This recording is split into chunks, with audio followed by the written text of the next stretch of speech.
ತಳಗವಾರ ಗ್ರಾಮದಲ್ಲಿ ಮಹಾನಾಯಕ ಅಂಬೇಡ್ಕರ್ ಸೇವಾ ಸಮಿತಿ ವತಿಯಿಂದ ಅಂಬೇಡ್ಕರ್ ರವರ 135ನೇ ಜಯಂತಿ ಅರ್ಥಪೂರ್ಣವಾಗಿ ಆಚರಣೆ. ಚಿಂತಾಮಣಿ ತಾಲೂಕಿನ ತಳಗವಾರ ಗ್ರಾಮದಲ್ಲಿ ಭಾರತದ ಸಂವಿಧಾನ ಶಿಲ್ಪಿ ಡಾ. ಬಿ.ಆರ್. ಅಂಬೇಡ್ಕರ್ ರವರ 135ನೇ ಜಯಂತಿಯ ಹಾಗೂ ಡಾ. ಬಾಬು ಜಗಜೀವನ್ ರಾಮ್ ರವರ 119 ಜಯಂತಿಯನ್ನು ಮಹಾನಾಯಕ ಡಾ. ಬಿ.ಆರ್. ಅಂಬೇಡ್ಕರ್ ಸೇವಾ ಸಮಿತಿ ವತಿಯಿಂದ ಅಂಬೇಡ್ಕರ್ ರವರ ಭಾವಚಿತ್ರಕ್ಕೆ ಪೂಜೆ ಸಲ್ಲಿಸಿ ಹೂವನ್ನು ಅರ್ಪಿಸುವ ಮೂಲಕ ವಿಜೃಂಭಣೆಯಿಂದ ಆಚರಿಸಲಾಯಿತು. ಈ ಸಂದರ್ಭದಲ್ಲಿ ದಲಿತ ಮುಖಂಡರಾದ ಟಿ.ವಿ. ಶ್ರೀನಿವಾಸ್, ಸಂಘಟನೆ ರಾಜ್ಯ ಸಂಚಾಲಕರಾದ ಜೈಪಾಲ್ ರವರು ಮಾತನಾಡಿ, ವಿವಿಧ ಸಂಸ್ಕೃತಿ, ಧರ್ಮದವರು ನೆಲೆಸಿರುವ ಭಾರತ ದೇಶಕ್ಕೆ ಸಮರ್ಥವಾದ ಸಂವಿಧಾನವನ್ನು ಅಂಬೇಡ್ಕರ್ ನೀಡಿದ್ದಾರೆ ಎಂದು ಹೇಳಿದರು. ಅಂಬೇಡ್ಕರ್ ದೇಶದ ಆಸ್ತಿ. ಅವರ ಮಾದರಿ ಬದುಕು, ತತ್ವ, ಚಿಂತನೆಗಳು ಪ್ರತಿಯೊಬ್ಬರಿಗೂ ಮಾದರಿಯಾಗಿದೆ ಎಂದು ಅಭಿಪ್ರಾಯಪಟ್ಟರು. ಕೇವಲ ಅಂಬೇಡ್ಕರ್ ಅವರನ್ನು ನೆನೆದು ನಂತರ ಮರೆಯುವ ಬದಲು ಸಂವಿಧಾನದ ತತ್ವಗಳನ್ನು ಪಾಲಿಸಲು ಎಲ್ಲರೂ ಮುಂದಾಗಬೇಕು ಎಂದು ಹೇಳಿದರು.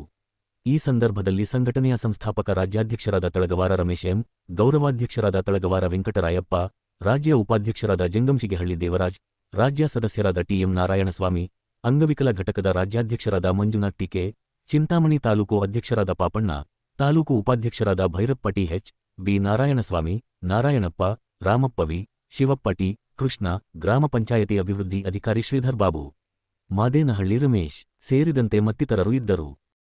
ಅಧಿಕಾರ ಹಾಗೂ ದೀನ ದಲಿತರ ಧ್ವನಿಯಾದ ಬಾಬಾ ಸಾಹೇಬ್ ಅಂಬೇಡ್ಕರ್ ಜಗಜೀವನ್ ರಾವ್ ಅವರ ಬಾಬುರಾಮ್ ಜಗಜೀವನ್ ರಾವ್ ಅವರ 119ನೇ ಜನ್ಮದಿನ ಹಾಗೂ ದಲಿತರ ಏಳಿಗೆಗಾಗಿ ತನ್ನ ಜೀವನವನ್ನೇ ಪಣ ಇಟ್ಟ ಡಾ. ಬಿ.ಆರ್. ಅಂಬೇಡ್ಕರ್ ಅವರ 135ನೇ ಜನ್ಮ ಜಯಂತಿಯನ್ನು ಕರ್ನಾಟಕ ದಲಿತ ಸಂಘರ್ಷ ಸಮಿತಿ ಹಾಗೂ ಅಂಬೇಡ್ಕರ್ ಸೇವಾ ಸಮಿತಿ ವತಿಯಿಂದ ಸರಳವಾಗಿ ಆಚರಣೆ ಮಾಡ್ತಾ ಇದ್ದೇವೆ ತಳಗವಾರ ಗ್ರಾಮದಲ್ಲಿ. ಬಂಧುಗಳೇ, ಅಂಬೇಡ್ಕರ್ ಅನ್ನೋದು ಒಂದು ಬೆಳಕು. ಹೇಗಪ್ಪ ಬೆಳಕು ಅಂತ ಹೇಳಿದ್ರೆ, ಹಿಂದೂ ಕೋಡ್ ಬಿಲ್ ಇರ್ಬೋದು ಅಥವಾ ಏನು ಧ್ವನಿ ಇಲ್ಲದವ್ರಿಗೆ, ಶೋಷಿತರಿಗೆ ಒಂದು ಮತ ಹಕ್ಕನ್ನು ಕೊಟ್ಟಂಥ ವಿಚಾರವಾಗಿರ್ಬೋದು. ಅಂಬೇಡ್ಕರ್ ಅನ್ನೋರು ಇಲ್ಲ ಅಂತಂದಿದ್ರೆ ಈ ದಿನ ಹಿಂದುಳಿದವರು ಹಾಗೂ ದೀನ ದಲಿತರಿಗೆ ತುಂಬ ತೊಂದರೆಗಳಾಗ್ತಾ ಇತ್ತು. ಅವರು ಬೆಳಕಿಗೆ ಬರಲಿಕ್ಕೆ ಆಗ್ತಾ ಇಲ್ಲ ಅನ್ನೋವಂಥ ವಿಚಾರ ತಮ್ಮೆಲ್ಲರಿಗೂ ಗೊತ್ತಿರುವಂಥ ವಿಚಾರ.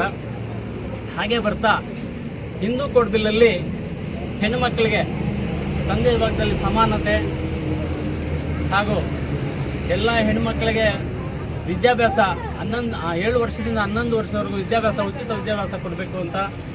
ಹಾಗೆ ಸನಾತನ ಧರ್ಮದಲ್ಲಿ ಹೆಣ್ಮಕ್ಳಿಗೆ ಅವರು ಗಂಡ ಸತ್ತ ಮೇಲೆ ಸತ್ಯ ಸಂಗಮನ ಪದ್ಧತಿ ಅಂತ ಇತ್ತು. ಅದನ್ನು ಸತ್ಯ ಸಂಗಮನ ಪದ್ಧತಿ ಅಂದರೆ ಏನಂದರೆ, ಗಂಡು ತೀರ್ಕೊಂಡಾಗ ಆ ಹೆಂಡತಿ ತನ್ನ ಗಂಡನ ಚಿತೆಯಲ್ಲಿ ಬಿದ್ದು ಸಾಯಬೇಕಾಗಿತ್ತು. ಆ ಒಂದು ಹಕ್ಕು, ಆ ಒಂದು ಪದ್ಧತಿ ಕೂಡ ವಾಡಿಕೆಯಲ್ಲಿತ್ತು. ಅದನ್ನು ಹೋಗ್ಲಾಡಿಸಿದವರು ಡಾ. ಅಂಬೇಡ್ಕರ್ ಅವರು. ಹಾಗೆ ಅವರ ಕೆಲವರು ಏನು ಈ ಮೀಸಲಾತಿ ಬಗ್ಗೆ ಕೆಲವರು ಧ್ವನಿ ಎತ್ತಾರೆ. ಮೀಸಲಾತಿ ಬಗ್ಗೆ ಧ್ವನಿ ಎತ್ತಾರೆ. ಅವ್ರಿಗೆ ನೇರವಾಗಿ ನಾನು ಪ್ರಶ್ನೆ ಮಾಡ್ಲಿಕ್ಕೆ ಇಷ್ಟಪಡ್ತೀನಿ. ಯಾಕೆ ಅವರು ಮೀಸಲಾತಿ ತಂದರು ಅಂತಂದರೆ, ಅವರ ವಿದ್ಯಾರ್ಥಿ ಜೀವನದಲ್ಲಿ ಏನು ಇವರು ತುಂಬ ಬುದ್ಧಿವಂತರಾಗಿರ್ತಾರೆ. ಸ್ಕೂಲಲ್ಲಿ ಮಾಸ್ಟರ್ ಅವ್ರನ್ನ ಕರೆದ್ಬಿಟ್ಟು ಲೆಕ್ಕ ಬಿಡಿಸ್ಲಿಕ್ಕೆ ಹೇಳಿದಾಗ, ಬೋರ್ಡ್ ಹತ್ರ ಲೆಕ್ಕನ ಬಿಡಿಸ್ಲಿಕ್ಕೆ ಹೋದಾಗ ಬೇರೆ ಜಾತಿಯ ಮಕ್ಕಳು ಓಡೋಗಿ ಹಿಂದ್ಗಡೆ ಇಟ್ಟಿರ್ತಕ್ಕಂಥ ಊಟದ ಡಬ್ಬಿಗಳನ್ನ ಎತ್ಕೊಂಡು ಬಂದ್ಬಿಡ್ತಾರೆ.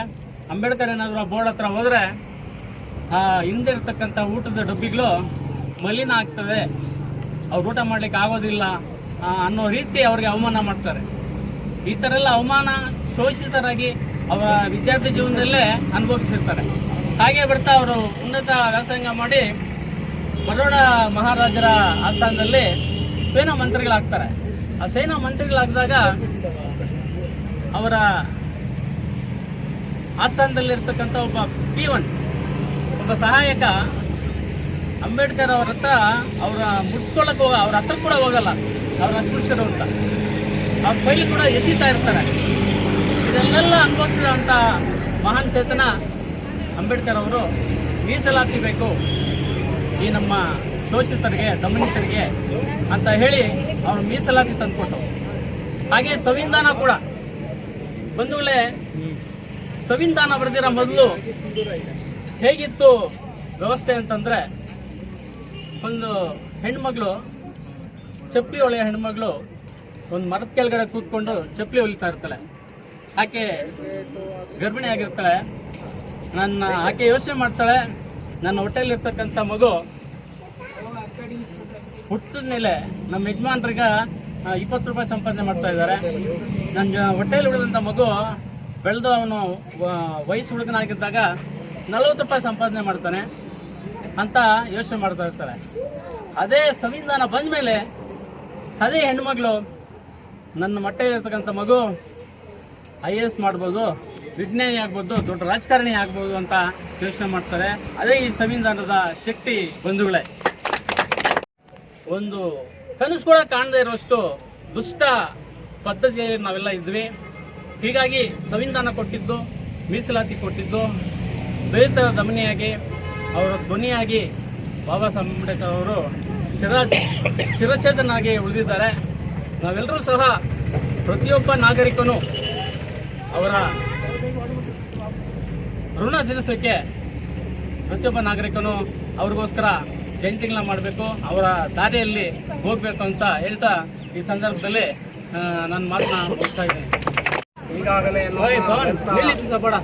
ದಲಿತ ಸಂಘದ ಮುಖಂಡರಾದಂಥ ಟಿ ವಿ ಶ್ರೀನಿವಾಸರವರು ಡಾಕ್ಟರ್ BR ಅಂಬೇಡ್ಕರ್ ಅವರ ಬಗ್ಗೆ ಮತ್ತು ಸಂವಿಧಾನದ ಬಗ್ಗೆ ಮತ್ತು ನಾಗರಿಕರಿಗೆ ಏನೇನು ಸವಲತ್ತುಗಳು, ಮಾನವನ ಮೂಲ ಹಕ್ಕುಗಳು ಎಲ್ಲದರ ಬಗ್ಗೆ ತಿಳಿಸಿದ್ದಾನೆ.